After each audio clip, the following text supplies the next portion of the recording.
Timeline, 5000 ans d'histoire, Richard Fremder. En 1793, l'empereur Qianlong déclare avec confiance que sa marine impériale avait, je cite, « recherché et arrêté tous les pirates » et qu'il ne restait aucune trace d'eux.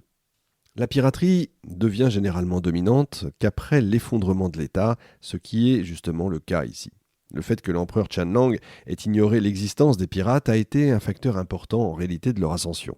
Parce que si l'empereur disait à peu près la vérité à l'époque, eh bien moins de 10 ans après son affirmation, la réalité est tout autre et ce petit nombre de pirates a augmenté bien plus que ce qui était escompté. Les pirates de Kwantung sont parvenus à former une énorme coalition organisée. Plusieurs facteurs géopolitiques ont convergé pour alimenter l'expansion rapide de la piraterie sur la côte sud de la Chine au début du XIXe siècle. Évidemment, la piraterie a tendance à apparaître lorsqu'il y a à la fois des inégalités extrêmes et puis un commerce maritime florissant, de quoi se faire de l'argent rapidement.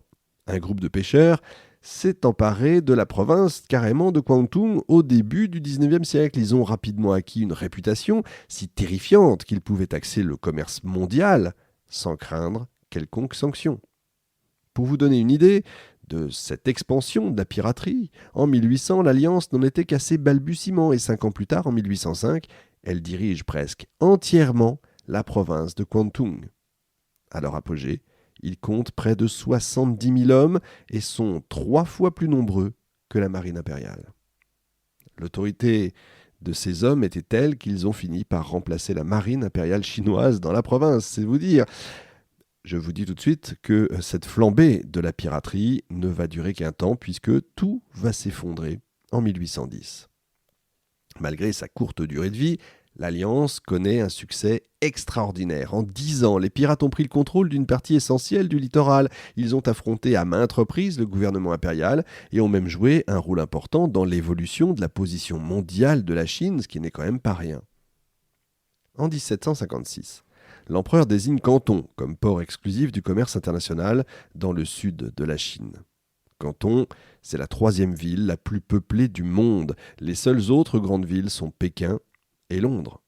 Mais toujours soucieux de l'influence étrangère sur sa population, qu'il considère comme une menace à l'unité chinoise, il ne va pas prêter un grand intérêt pour le commerce international. Grave erreur de sa part. Si lui ne s'en soucie pas, les pirates, eux, s'y consacrent, on va dire, pleinement.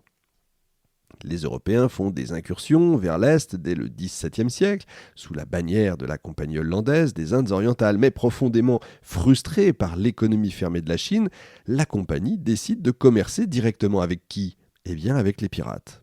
Autre avantage, ils peuvent montrer aux Européens comment et de quelle manière l'Empire chinois peut être soumis à des pressions économiques et politiques. Ces étrangers, officieux, permettent à la compagnie d'encourager la piraterie comme moyen d'affaiblir l'État chinois et d'en profiter pour imposer une sorte de libre-échange.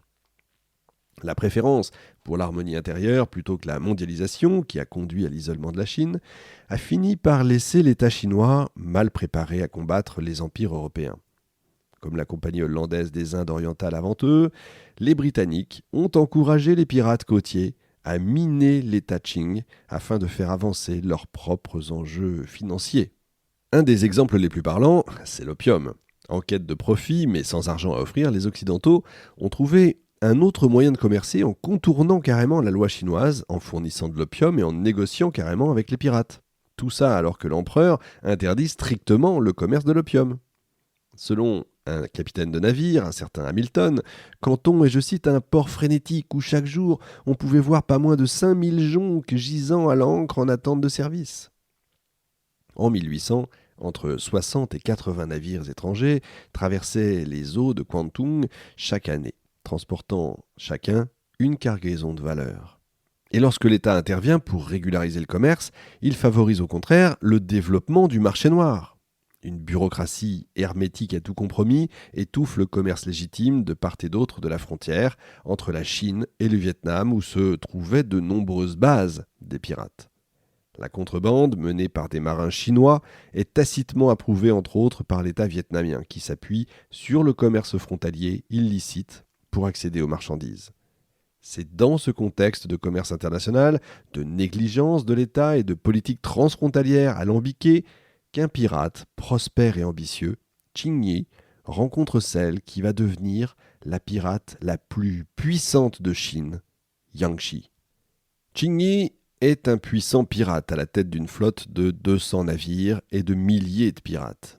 Il descend lui d'une longue lignée de pirates vieilles de plus de 150 ans. Et les deux se rencontrent pour la première fois dans un bordel flottant de Canton. Yang Shi est une prostituée d'origine Tanska, dans le passé reste assez obscur. Elle serait née vers 1775 dans la province chinoise de Guangdong. En revanche, une chose est certaine, à ses 26 ans, Yang Shi, qui devient Qing Shi, va vite révéler ses talents de pirate auprès du commandant de la flotte du Drapeau Rouge. Canton était la ville des Tangsha, une minorité ethnique connue sous le nom d'habitants des bateaux. Ils sont les descendants d'un peuple aborigène du sud de la Chine qui a été chassé de leurs terres et obligé de vivre sur des bateaux. La dynastie Qing leur interdit de vivre sur terre ou de se marier avec le peuple chinois. La plupart des hommes est inévitablement pêcheurs et puis les femmes n'ont que la prostitution pour vivre. Pour certains historiens, Yang Shi aurait été enlevée puis faite prisonnière par le pirate Qing Yi avant d'être son épouse. Yang Shi, qui déteste les pirates, refuse d'être mariée de force à Qing Yi. Elle en serait même venue aux mains pour s'échapper. Mais obsédé par sa captive, le pirate n'en démord pas. Après des négociations houleuses, il décide de lui offrir l'une de ses 6 flottes de pirates et d'en être tout simplement à la tête. Yang Shi le sait, cette offre est le seul moyen pour elle de la sortir de sa condition, alors elle accepte de devenir la femme de Qing Yi et se fait désormais appeler Qing Shi. Une fois aux commandes de sa flotte, Qing Shi gagne assez vite le respect de ses hommes, au début plutôt sceptique évidemment d'être dirigé par une ancienne prostituée, mais reconnu pour son esprit stratège et son intelligence, eh bien tous vont s'appuyer fortement sur ses conseils. Elle savait qu'il serait difficile évidemment pour une femme de commander la vaste flotte de pirates, et pour empêcher toute rébellion, elle impose alors une discipline extrêmement stricte sur son bateau. Pour ça, elle va créer un code d'éthique pirate qui doit être suivi à la lettre.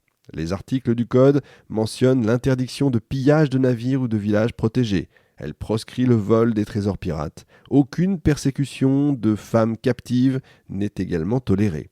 La peine pour violation du code est tout simplement la décapitation, sans aucune exception. Un pirate, surpris en train d'avoir des relations sexuelles, même consensuelles, pendant son service, sera également décapité, et la femme jetée par-dessus bord avec des boulets de canon attachés aux pieds. Et les déserteurs auront leurs oreilles coupées et seront cloués au mât. Vous voyez, ça rigole pas. Les conditions sont claires, aucun faux pas n'est permis avec Qing Shi.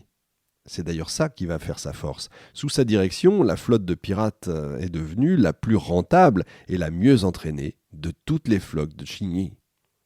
Qing Shi s'avère être une pirate rusée, impitoyable. C'est elle qui prend chaque décision définitive pour toute expédition et toute la richesse amassée doit lui être présentée avant d'être divisée entre les pirates. Les pirates ont pu établir l'hégémonie sur les villes et villages côtiers. Sa flotte puissante domine alors les mers chinoises de Macao à Canton. Une fois, 2 villes côtières ont tenté d'engager une armée pour se défendre des pirates. Mais cette armée est bien trop facilement vaincue et les 2 villes ont fini incendiées et tous les hommes décapités. Timeline, 5000 ans d'histoire, Richard Fremder.